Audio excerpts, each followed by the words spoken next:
Hello everyone, visual classes में आपका स्वागत है।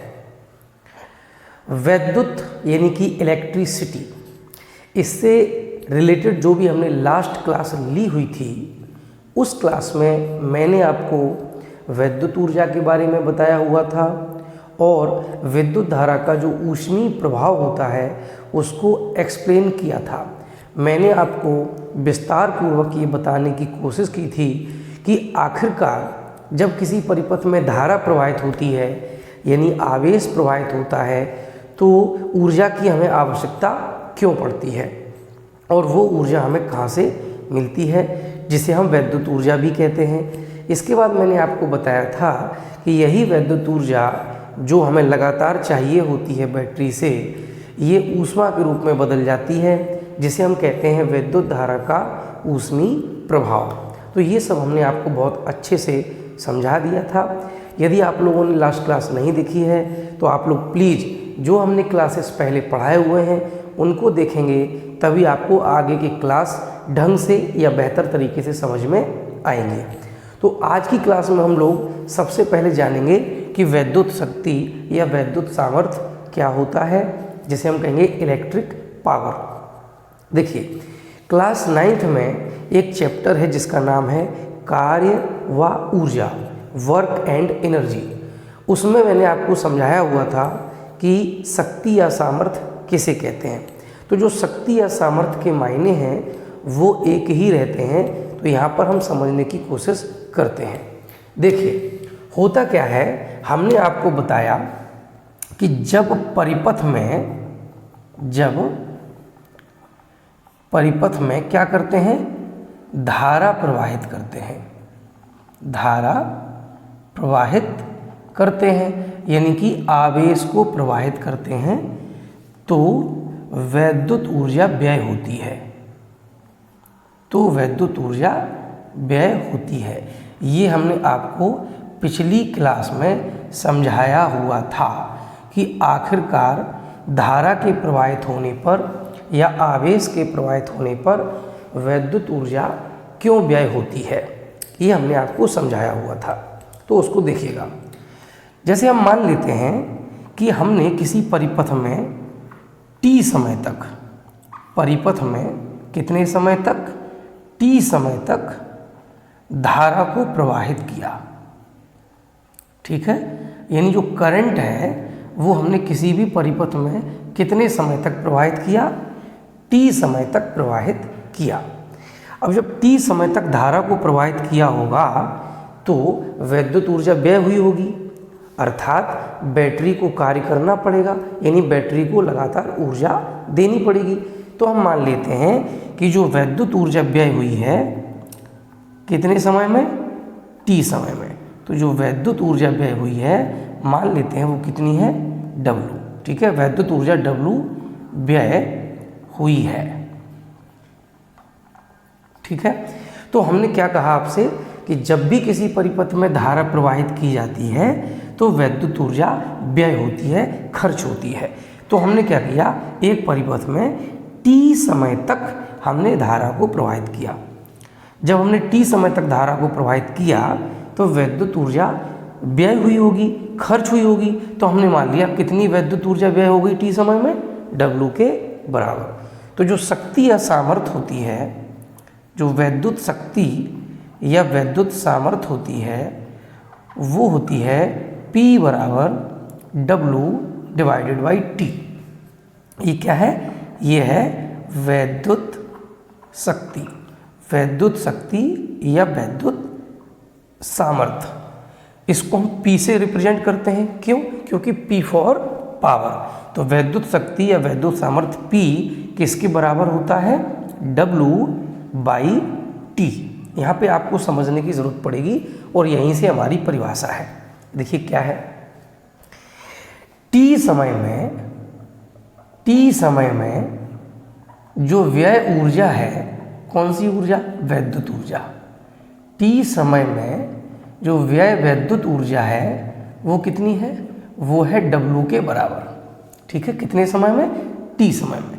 तो इकाई समय में, इकाई समय में यानी कि 1 सेकंड में कितनी ऊर्जा व्यय होगी, W/T।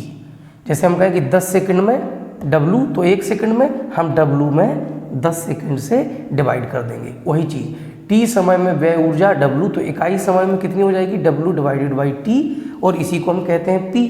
तो इस तरह से जो वैद्युत शक्ति या सामर्थ्य की परिभाषा होती है वो क्या होती है, देखिए।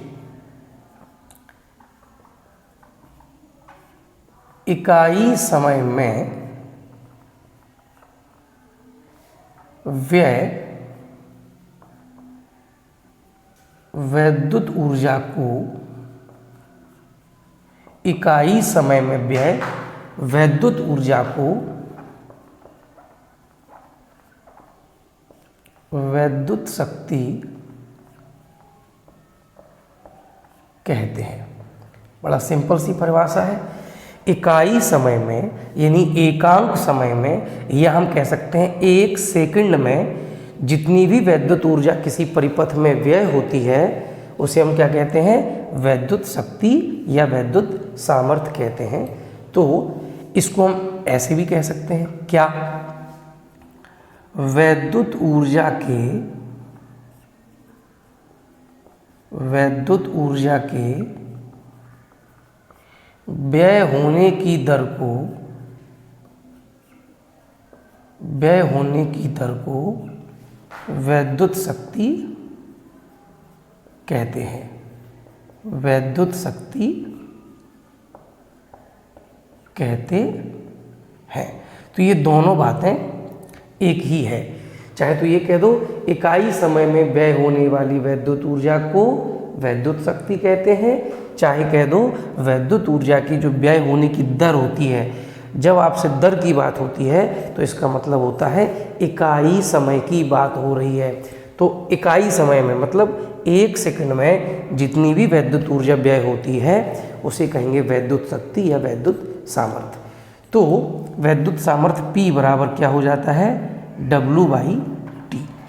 अब सामर्थ्य का मात्रक क्या होगा, देखिएगा, जो सामर्थ्य का मात्रक होगा, सामर्थ्य का मात्रक देखिए क्या होगा, P बराबर है W/T। W क्या है, व्यय होने वाली ऊर्जा, या कह सकते हो बैटरी द्वारा किया गया कार्य। तो इसका मात्रक क्या होता है, जूल होता है, बाई समय का मात्रक क्या होता है, सेकंड होता है। तो जो सामर्थ्य का मात्रक होगा वो हो जाएगा जूल पर सेकंड। इसी को हम कहते हैं बेटा वाट। क्या कहते हैं, वाट।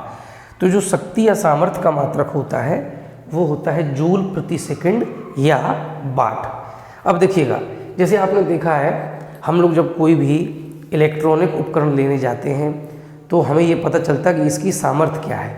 जैसे जो एक सामान्य बल्ब आता है, नॉर्मल वाला जो बल्ब आता है वो 100 वाट का होता है, उसके ऊपर लिखा रहता है 100 वाट। तो देखिए आप समझिएगा इसका मतलब क्या है। जैसे लिखा है बल्ब के ऊपर कि जो बल्ब की सामर्थ्य है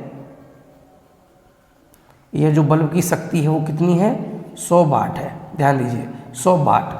वाट का मतलब होता है जूल पर सेकंड। इसका मतलब है 100 जूल पर सेकंड। इसका मतलब आप समझ रहे क्या होता है, इसका मतलब होता है कि 1 सेकंड में वो बल्ब कितनी ऊर्जा खर्च कर देगा, 100 जूल के बराबर। यदि वो बल्ब जलाया जाएगा, ऑन होगा, तो वो बल्ब 1 सेकंड में 100 जूल ऊर्जा खर्च कर देगा। उसकी सामर्थ्य 100 वाट है, इसका मतलब है 100 जूल प्रति सेकंड। 1 सेकंड में 100 जूल ऊर्जा खर्च होगी। ऐसे ही अगर मान लीजिए कि किसी उपकरण की सामर्थ्य है 1 किलोवाट, किसी उपकरण की सामर्थ्य कितनी दी गई है, मान लीजिए दी गई है 1 किलोवाट। 1 किलो का मतलब होता है 1000, यानी कि 1000 वाट। और बेटा अभी हमने बताया वाट मतलब होता है जूल पर सेकंड, जूल पर सेकंड। तो इसका मतलब हुआ कि ये जो भी उपकरण है वो 1 सेकंड में 1000 जूल ऊर्जा खर्च कर देगा। तो जिस उपकरण की जितनी ज़्यादा सामर्थ्य होगी वो उपकरण उतनी ज़्यादा ऊर्जा खर्च करेगा तेज़ी से, यानी ऊर्जा की जो व्यय होने की दर होगी वो उतनी ही ज़्यादा होगी। अब आप थोड़ा कंपैरिजन करके देखिएगा कि जो नॉर्मल बल्ब होता है वो 100 वाट का होता है, जबकि जो एलईडी बल्ब होता है वो हम लोग 5 वाट या 7 वाट का ले सकते हैं। 7 वाट का मतलब हुआ 7 जूल पर सेकेंड, यानी एक एलईडी बल्ब जो होता है वो 1 सेकंड में केवल कितनी ऊर्जा खर्च करेगा, 7 जूल के बराबर, जबकि जो नॉर्मल बल्ब है वो कितना करेगा, 100 जूल के बराबर। अब आप देख लीजिए कि लगभग 14 गुना, यानी एक नॉर्मल जो बल्ब आता है, जो नॉर्मल आर्गन बल्ब आता है वो 100 वाट खर्च करेगा, यानी 100 जूल ऊर्जा 1 सेकंड में खर्च करेगा, जबकि जो एलईडी बल्ब है वो 1 सेकंड में केवल 7 जूल खर्च करेगा। अगर इसका हम 14 गुना कर देंगे तब इसके बराबर होगा। तो सीधी सी बात यह है कि एक नॉर्मल बल्ब जितनी बिजली खर्च कर देता है उतने अगर आप 14 एलईडी बल्ब लगा दोगे तब खर्च होगी। तो आप समझ सकते हैं कि जो एलईडी बल्ब है उनकी क्या उपयोगिता है। जब से एलईडी बल्ब आ गए हैं तब से जो विद्युत ऊर्जा है उसकी काफ़ी बचत होने लगी है। जो भी समझदार लोग हैं वो अब नॉर्मल बल्ब का यूज नहीं करते हैं। तो विद्युत शक्ति या सामर्थ्य क्या होती है, इसकी एक बार मैं फिर से पुनरावृत्ति कर देता हूँ जल्दी जल्दी। किसी भी परिपथ में जब धारा प्रवाहित की जाती है तो विद्युत ऊर्जा व्यय होती ही होती है। किसके कारण, प्रतिरोध के कारण। ये मैंने विस्तार से समझाया हुआ है। तो किसी भी परिपथ में इकाई समय से बेटा मतलब होता है 1 सेकंड में, इकाई समय में जो विद्युत ऊर्जा व्यय होती है, खर्च होती है, उसे हम कहते हैं विद्युत शक्ति या विद्युत सामर्थ्य। इसी को हम इस तरह से भी कह सकते हैं, विद्युत ऊर्जा के व्यय होने की दर को विद्युत शक्ति कहते हैं। इन दोनों का मतलब एक ही है। अब अगर हम ये मान लें कि कोई भी परिपथ है उसमें हमने धारा को कितने समय तक प्रवाहित किया, t समय तक प्रवाहित किया, तो इतने समय में उस परिपथ में जो विद्युत ऊर्जा खर्च हुई है वो कितनी हुई है, W हुई है। तो t समय में जो खर्च विद्युत ऊर्जा है वो W है, तो इकाई समय में हो जाएगा W/T, और इसी को हम कहते हैं विद्युत शक्ति या सामर्थ्य, और इसको हम P से दर्शाते हैं। तो P = क्या हो जाएगा, W/T। अब सामर्थ्य के मात्रक की अगर बात करें तो वो हो जाएगा, W का मात्रक होता है जूल और समय का मात्रक होता है सेकंड, तो जूल पर सेकंड, इसी को हम कहते हैं वाट। तो मैंने आपको एक्सप्लेन करके बताया कि किस तरह से हम किसी भी उपकरण की पावर को देख करके ये पता कर सकते हैं कि वो उपकरण 1 सेकंड में कितनी ऊर्जा व्यय करेगा। ठीक है, अब बात ये आती है कि जो विद्युत ऊर्जा का व्यंजक है वो तो हमें मालूम है, तो विद्युत शक्ति का क्या व्यंजक होगा।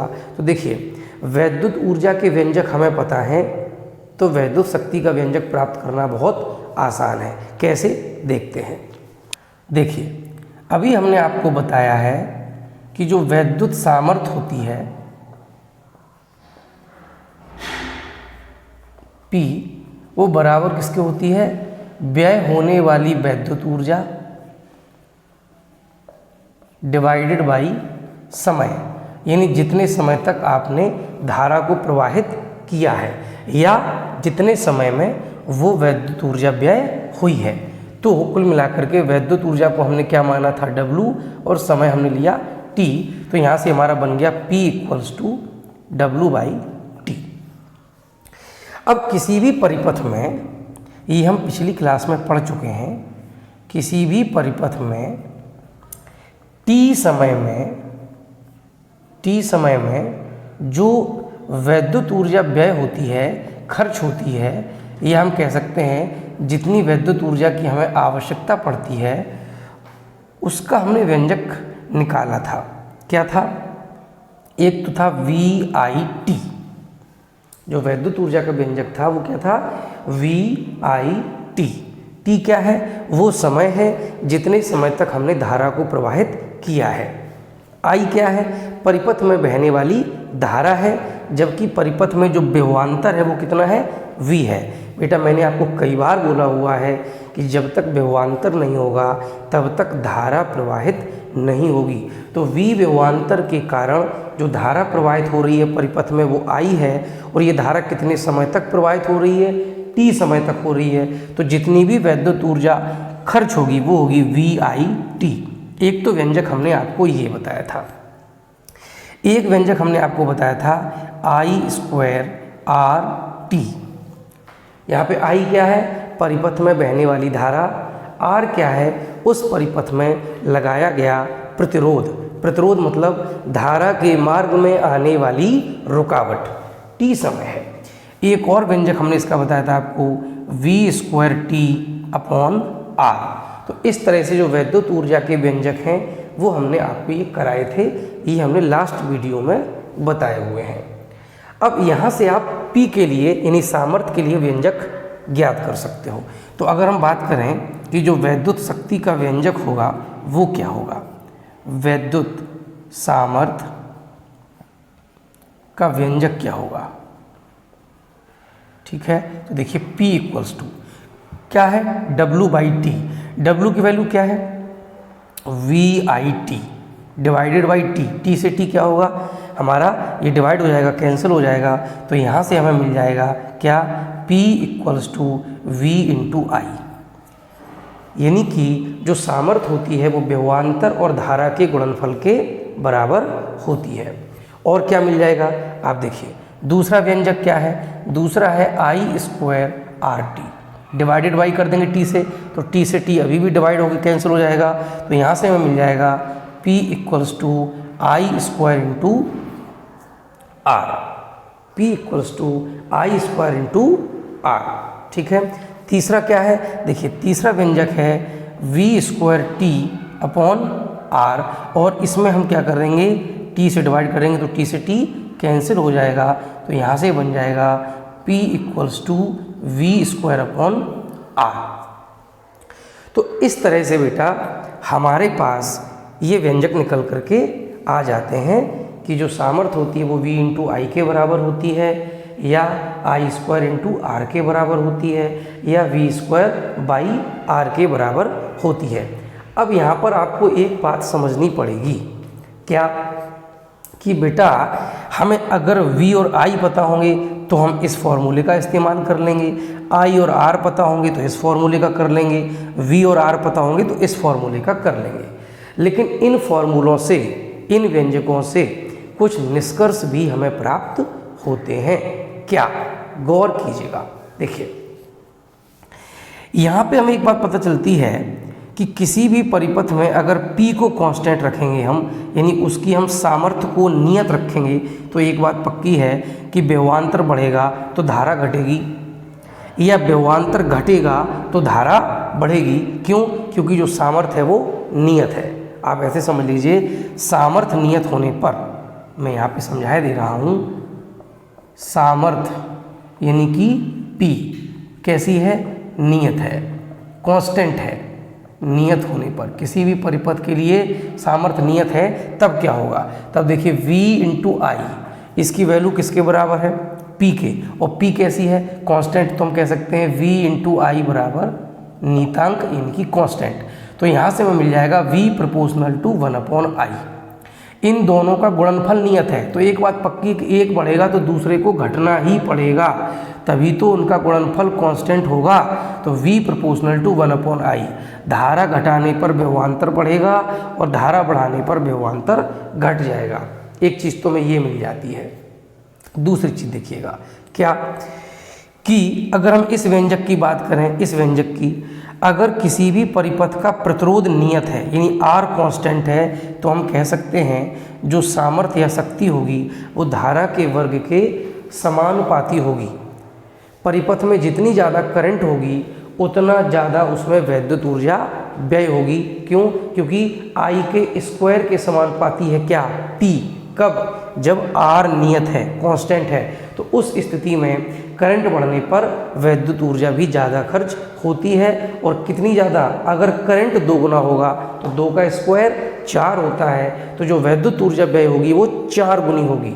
ठीक है, ऐसे यहाँ पे देखिएगा, इस वाले में देखिएगा आप, अगर हम ये कह दें आपसे कि R नियत है, तो यहाँ से हमें एक चीज़ और मिलती है, P∝V²। अगर R यानी कि प्रतिरोध नियत है तो जो सामर्थ्य होगी वो विभवांतर के वर्ग के समानुपाती होगी। या कब है ये चीज़, जब R कैसा है, नियत है, कांस्टेंट है। और अगर V नियत है, यानी जो वोल्टेज है, जो विभवांतर है वो हमारा कांस्टेंट है, तब हो जाएगा P प्रोपोर्शनल टू 1/R। इसमें शर्त क्या है कि जो विभवांतर है वो नियत है, कांस्टेंट है। यहाँ पे देखिए, अगर V नियत हो जाएगा तो P व्युत्क्रमानुपाती हो जाएगा R के, मतलब परिपथ का प्रतिरोध बढ़ेगा तो उसमें ऊर्जा घटेगी, और प्रतिरोध घटेगा तो ऊर्जा बढ़ेगी, यानी जो वैद्युत शक्ति है वो बढ़ जाएगी, अर्थात ऊर्जा के व्यय होने की दर बढ़ जाएगी। ध्यान दीजिएगा, प्रतिरोध घटेगा तो ऊर्जा के व्यय होने की दर बढ़ेगी, जबकि प्रतिरोध जो होता है वो तो ऊर्जा को व्यय करता है। लेकिन बेटा इसके लिए कंडीशन क्या है, विभवांतर नियत होना चाहिए, यानी समांतर क्रम की बातें होती हैं। तो इस तरह से हम लोगों ने ये समझ लिया कि वैद्युत शक्ति या सामर्थ्य किसे कहते हैं और इसके व्यंजक क्या होते हैं। अब हम बात करेंगे कुछ एक मात्रकों के बारे में, जो किसके मात्रक होते हैं और इनकी वैल्यू क्या होती है, ये हम जानने की कोशिश करते हैं। देखिए, एक मात्रक होता है इलेक्ट्रॉन वोल्ट। इलेक्ट्रॉन वोल्ट ये एक मात्रक होता है, और इसको हम दर्शाते कैसे हैं, ऐसे EV, और इसको पढ़ते हैं इलेक्ट्रॉन वोल्ट। तो हम ये पहले तो ये जानेंगे कि ये किसका मात्रक होता है, यानी कि किस राशि का मात्रक होता है और इसकी क्या वैल्यू होती है, इसको जानने की कोशिश करते हैं। देखिए, इलेक्ट्रॉन क्या होता है, इलेक्ट्रॉन होता है आवेश, और यहाँ पे वोल्ट की बात जो हो रही है, V क्या होता है, V होता है विभवांतर। V क्या होता है, विभवांतर।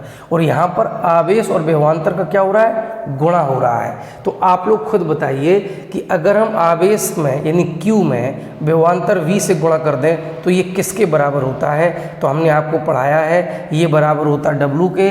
W क्या होती है, वैद्युत ऊर्जा। वैद्युत ऊर्जा ये मैंने आपको पिछली क्लास में पढ़ाया हुआ है। ये आया कहाँ से था, मैं फिर से बता देता हूँ। हमने निकाला था कि जो विभवांतर होता है वो बराबर होता है W/Q0। विभवांतर किसके बराबर होता है, कार्य और डिवाइडेड बाई परीक्षण आवेश। तो अगर हम विभवांतर को मान लें V है तो V बराबर हो जाएगा W/Q0, और यहाँ से जो W होगा वो बराबर हो जाएगा Q0 × V। यानी जो वैद्युत ऊर्जा होती है वो आवेश और विभवांतर के गुणनफल के बराबर होती है। तो जब हम इसी सूत्र को, फॉर्मूले को जनरलाइज्ड करते हैं, सामान्यीकृत करते हैं, तो ये बन जाता है W=QV। यानी हम लोग न्यूमेरिकल में ये फॉर्मूला इस्तेमाल करेंगे कि वैद्युत ऊर्जा बराबर होता है आवेश गुणा विभवांतर। ठीक है ना। तो आवेश इलेक्ट्रॉन आवेश को बता रहा है, वोल्ट विभवांतर को बता रहा है। यहाँ पे दोनों का क्या हो रहा है, मल्टीप्लाई हो रहा है। यानी आवेश और विभवांतर का जब गुणा होगा, मल्टीप्लाई होगा, तो वो किसको बताएगा, W को, अर्थात वैद्युत ऊर्जा को। तो एक बात तो पक्की हो गई कि यह किसका मात्रक होता है, यह ऊर्जा का मात्रक होता है। ऊर्जा का मात्रक होता है। और कौन सी ऊर्जा का, ये भी स्पष्ट करना जरूरी है। तो ये विद्युत ऊर्जा का मात्रक होता है। विद्युत ऊर्जा का मात्रक होता है। अब ये किसके बराबर होगा, तो देखिए, हम सब जानते हैं कि जो इलेक्ट्रॉन का आवेश होता है, इलेक्ट्रॉन का जो आवेश होता है वो बराबर होता है 1.6 × 10⁻⁻19 कूलाम। कूलाम क्या होता है, आवेश का मात्रक। इलेक्ट्रॉन का जो आवेश होता है वो होता है 1.6 × 10⁻⁻19 कूलाम। ठीक है। अब बात करते हैं एक इलेक्ट्रॉन वोल्ट की। तो एक इलेक्ट्रॉन वोल्ट का मतलब क्या होगा, तो देखिए, एक इलेक्ट्रॉन का आवेश होता है 1.6 × 10⁻⁻19। ठीक है। तो ये होता है, और एक किसको बताता है, एक वोल्ट को बताता है। और ये मात्रक किसका है, ऊर्जा का है। तो ये क्या मात्रक बन जाएगा, जूल बन जाएगा। क्या बन जाएगा, जूल। कैसे कैसे बन जाएगा जूल, तो देखिए बेटा ध्यान से, W होता है Q × V। ठीक है। W क्या होता है, आवेश गुणा विभवांतर। आवेश का मात्रक क्या होता है? कूलाम होता है। विभवांतर का मात्रक वोल्ट होता है। कूलाम इंटू वोल्ट ये किसका मात्रक बन जाएगा? वैद्युत ऊर्जा का, यानी कि जूल के बराबर हो जाएगा। तो कूलाम इंटू वोल्ट यानी ये जो मल्टीप्लिकेशन होता है ये जूल के बराबर होता है। अब हम इसकी बात कर लेते हैं। एक इलेक्ट्रॉन वोल्ट, तो एक इलेक्ट्रॉन वोल्ट का मतलब हुआ एक इलेक्ट्रॉन का आवेश गुणा एक वोल्ट, एक वोल्ट। अब एक इलेक्ट्रॉन का आवेश कितना होता है? 1.6 इंटू 10⁻⁻19 गुणा एक। अब आवेश का मात्रक क्या है? कूलाम है, और वोल्ट इसका मात्रक हो गया विभवांतर का। तो कूलाम इंटू वोल्ट, और कूलाम इंटू वोल्ट को क्या कहेंगे? जूल। तो ये बन जाएगा 1.6 गुणा में 10⁻⁻19 जूल। तो बेटा याद रखें कि जो इलेक्ट्रॉन वोल्ट होता है वो वैद्युत ऊर्जा का मात्रक होता है, और वो जूल में 1.6 इंटू 10⁻⁻19 के बराबर होता है। इसे आप लोग याद कर लीजिएगा और समझ लीजिएगा। अब इसके बाद एक मात्रक और होता है जिसे हमने 9th वालों को पढ़ाया हुआ है, वो मात्रक होता है किलोवाट घंटा। किलोवाट घंटा ये वैद्युत ऊर्जा का व्यावसायिक मात्रक होता है, कमर्शियल यूनिट होती है, और इसी को हम एक यूनिट भी कहते हैं। जो हमारे बिजली के मीटर लगे होते हैं उनमें जो भी हमारे यहाँ बिजली खर्च होती है, वैद्युत ऊर्जा खर्च होती है, उसको हम लोग एक यूनिट में नापते हैं कि 10 यूनिट हो गई, 100 यूनिट हो गई। तो 1 किलोवाट घंटा को ही हम एक यूनिट कहते हैं। तो ये भी हमारा किसका मात्रक होता है? ऊर्जा का मात्रक होता है। कैसे? सिद्ध करो सर जी कि ये ऊर्जा का मात्रक होता है। तो बेटा ज़रा ध्यान से देखें, हमने आपको पढ़ाया है कि P इक्वल्स टू क्या होता है? W/T, और यहाँ से अगर हम W की वैल्यू निकालें तो वो हो जाएगा P इंटू टी। यानी जो वैद्युत ऊर्जा होगी वो सामर्थ्य और समय के गुणनफल के बराबर हो जाएगी। अब देखिए, सामर्थ्य का मात्रक क्या होता है? वाट होता है। समय का मात्रक क्या होता है? सेकंड होता है। तो वाट इंटू सेकंड ये किसको बताएगा? ऊर्जा के मात्रक को बताएगा। अब यहाँ पर देखें बेटा, किलोवाट किसका मात्रक होता है? ये सामर्थ्य का मात्रक होता है। घंटा किसका मात्रक होता है? ये समय का मात्रक होता है। और सामर्थ्य और समय इन दोनों के गुणनफल का जो मात्रक होगा वो किसका मात्रक होगा? ऊर्जा का। यानी किलोवाट घंटा जो होता है ये भी ऊर्जा का मात्रक होता है। समझ में आया कि नहीं आया? कमेंट में लिखिएगा। एक बार फिर से बता दे रहा हूँ। देखिए, हमने अभी पढ़ा है कि जो वैद्युत शक्ति होती P वो बराबर होती है W/T के।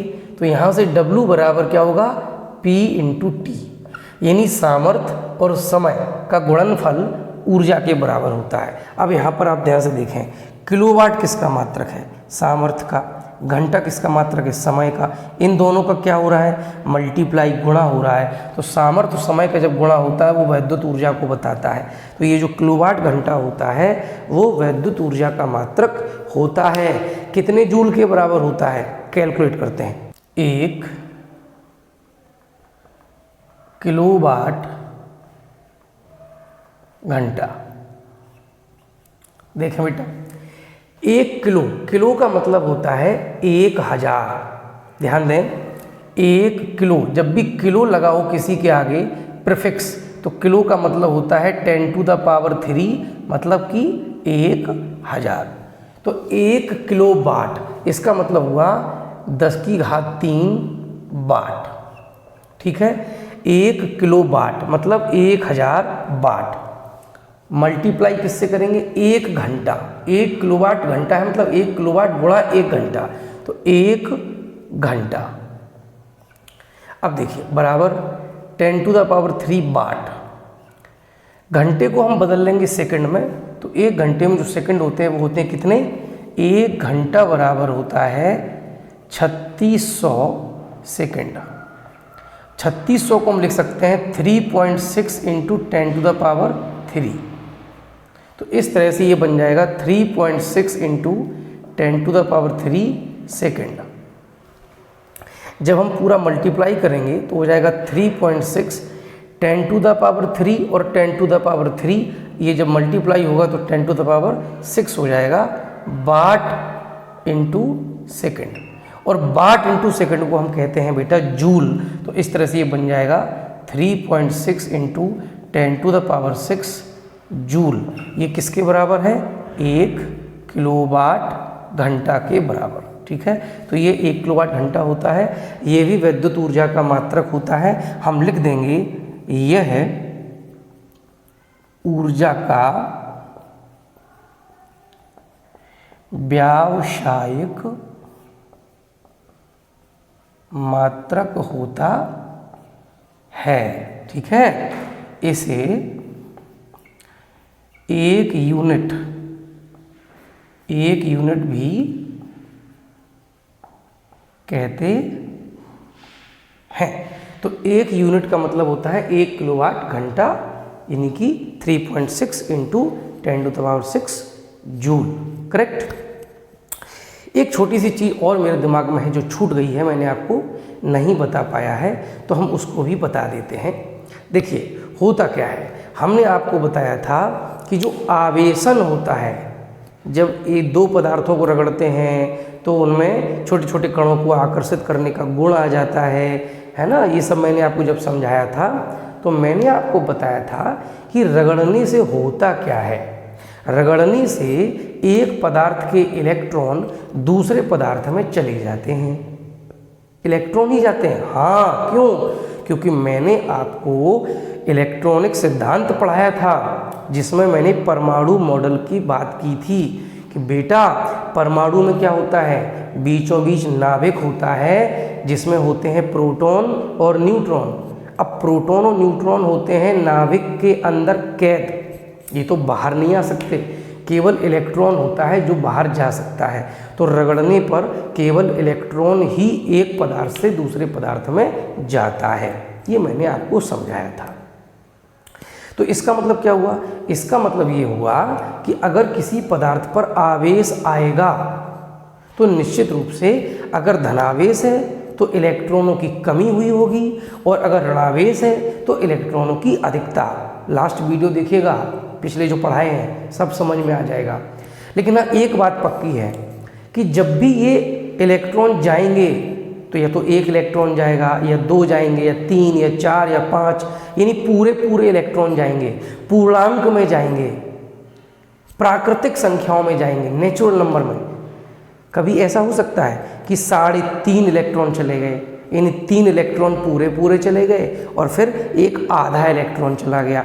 नहीं। क्यों? क्योंकि इलेक्ट्रॉनों को विभाजित नहीं किया जा सकता।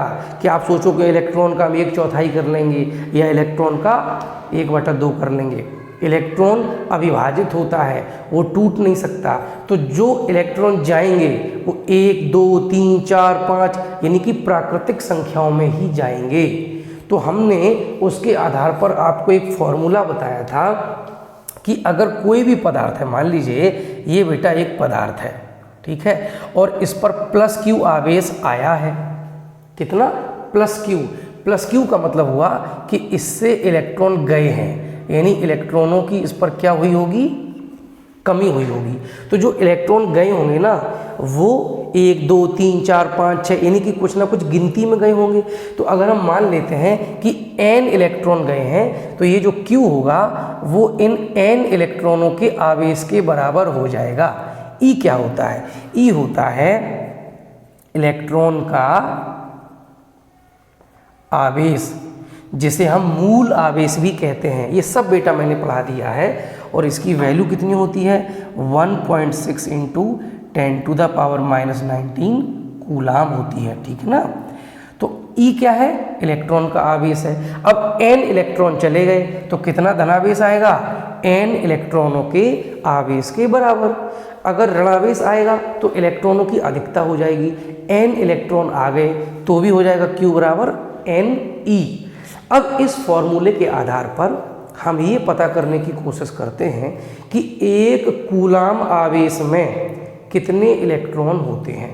यानी एक कूलाम आवेश जब जाता है या आता है तो कितने इलेक्ट्रॉनों का स्थानांतरण होता है, कितने इलेक्ट्रॉन इधर से उधर जाते हैं। तो देखिएगा ध्यान से। तो बेटा हमने क्या कहा है कि हमें आवेश कितना लेना है, 1 कूलाम के बराबर लेना है, और फिर हमें ये पता करना है कि कितने इलेक्ट्रॉनों का स्थानांतरण होगा, कितने इलेक्ट्रॉन एक पदार्थ से दूसरे पदार्थ में जाएंगे, ठीक है ना। यानी कि हमें n का मान पता करना है। तो देखिए फॉर्मूला क्या होता है, Q बराबर Ne। तो यहाँ से n बराबर हो जाएगा Q डिवाइडेड बाई E। अब Q बेटा हमने कितना लिया, 1 कूलाम। कितना लिया, 1 कूलाम, ठीक है, क्योंकि हमें पता करना है कि 1 कूलाम आवेश में कितने इलेक्ट्रॉन स्थानांतरित होते हैं। ई क्या है, ई है इलेक्ट्रॉन का आवेश, जिसकी वैल्यू हमें पता है कितनी होती है, 1.6 इंटू 10⁻⁻19 कूलाम। अब देखिए कूलाम से कूलाम ये कैंसिल हो जाएंगे, तो जो n की वैल्यू आएगी उसका कोई मात्रक नहीं होगा, वो एक शुद्ध संख्या होगी, यानी कितने इलेक्ट्रॉन गए ये बताएगी, संख्या बताएगी। तो ये हो गया आपका 1/1.6 इंटू 10⁻⁻19। बेटा इसको हम ऐसे भी लिख सकते हैं, अगर ये जो पावर है 10⁻⁻19, अगर इनको ऊपर ले जाएंगे हम तो ये पावर जो होंगी वो प्लस की हो जाएंगी, तो ये हो जाएंगी आपकी 10⁻19 डिवाइडेड बाई 1.6। अगर थोड़ा और हम कैलकुलेशन करेंगे तो 10⁻19 को हम लिख सकते हैं 10 मल्टीप्लाइड बाई 10⁻18। क्यों, क्योंकि अगर बेस एक जैसे होते हैं तो गुणा में उनकी घातें जुड़ जाती हैं, तो 18 ये होगी, 1 ये होगी, 18 और 1 19, तो डिवाइडेड बाई 1.6। तो 1.6 से बेटा हम 10 में डिवाइड कर देंगे। तो 1.6 से 10 में डिवाइड कैसे करते हैं, देखिए 1.6 को 10 में डिवाइड करना है, तो कैसे डिवाइड करते हैं बेटा, यहाँ पे एक ये अंक है, एक डिजिट है, उसके बाद में दशमलव लगा, तो इसको हम कर देते हैं ख़त्म। यहाँ पे उतने ही जीरो बढ़ जाते हैं जितने डिजिट के बाद पॉइंट होता है। तो 16 से डिवाइड करेंगे 100 में, तो ये हो जाएगा कितना, 16 6 करेंगे तो ये 96 हो जाएगा। कितना हो जाएगा, 96 हो जाएगा। तो यहाँ से आ गया आपका 4, यहाँ पे लगा देंगे पॉइंट यानी दशमलव लगा देंगे, तो ये आपका हो जाएगा 32। यहाँ पे 8 फिर से एक जीरो हो जाएगा, तो ये हो जाएगा आपका 80। कंप्लीटली ये डिवाइड हो जाएगा, तो कितना आएगा 16.25। तो n इक्वल्स टू हो जाता है 6.25 इंटू में ये कितना है 10⁻18। तो हम ये भी कह सकते हैं कि जो 1 कूलाम आवेश होता है वो 6.25 मल्टीप्लाई 10⁻18 इतने इलेक्ट्रॉनों के आवेश के बराबर होता है।